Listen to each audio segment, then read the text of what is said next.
Oke, sekarang kita masuk materi energi kinetik rotasi dan menggelinding.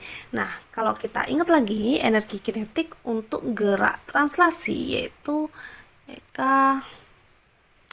translasi yaitu setengah mv kuadrat.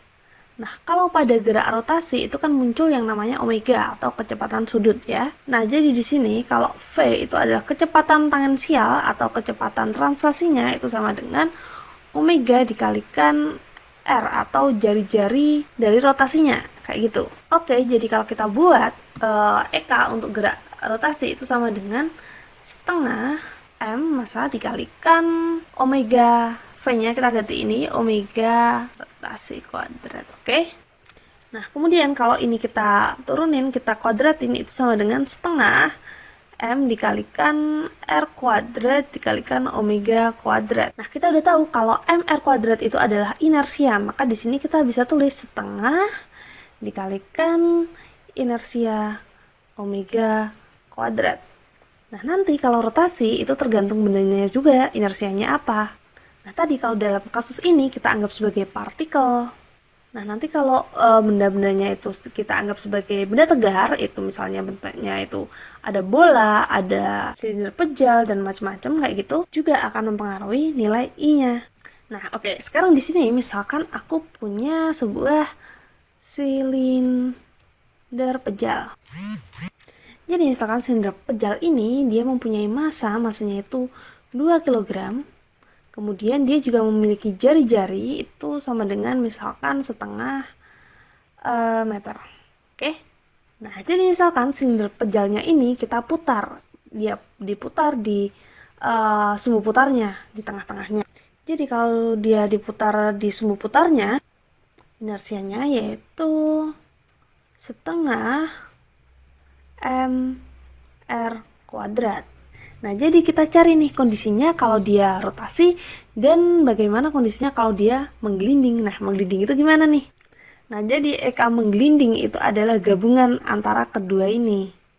Nah, jadi hasilnya adalah setengah mv kuadrat ditambah setengah I kalikan omega kuadrat. Nah, tinggal digabung. Nah, jadi misalkan yang di sini yang ditanya adalah untuk gerak menggelinding. Nah, energi kinetiknya berapa? Nah, misalkan saat dia menggelinding itu kecepatan di bagian pinggirnya itu sama dengan yang gampang aja 4 meter per second ya. Nah, terus gimana kita mencarinya? Nah, ini ada sedikit trik nih.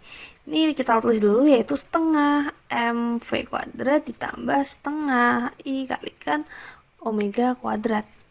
Oke, jadi di sini kita bisa tulis yaitu setengah mv kuadrat ditambah setengah I-nya kita bisa masukin ini yaitu setengah mr kuadrat. Nah, terus dikalikan apa ini namanya?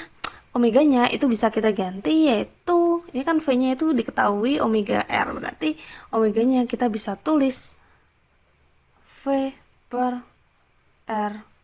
Kemudian mereka dikuadratin. Nah, jadi ini bisa kita coret, ya nggak sih? Nah, iya kan? Nah, berarti ini jadinya gimana? Setengah mv kuadrat ditambah setengah kali setengah sama dengan 1/4 dikalikan mv kuadrat. Nah, jadinya gini kan? Nah, jadinya gimana nih? Setengah tambah 1/4 jadinya berapa? 3/4 mv kuadrat. Terus gimana nih? Ya udah, tinggal kita masukin aja. Yaitu sama dengan 3/4 dikalikan masanya berapa? Masanya itu 2 dikalikan V-nya itu berapa? 4 dikuadratin. Jadinya gimana nih? Nah, jadi hasilnya gimana nih? Ya udah, ini bisa kita coret kan? Ini kita coret dengan ini, berarti 3 kali 2 kali 4 hasilnya berapa? 24 joule. Nah, jadi gini nih, untuk mencari energi kinetik pada gerak menggelinding. Jadi ini bisa dijadiin satu ya.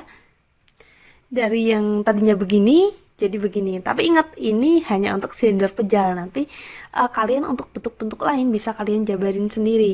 Nah, jadi kayak gitu ya contohnya.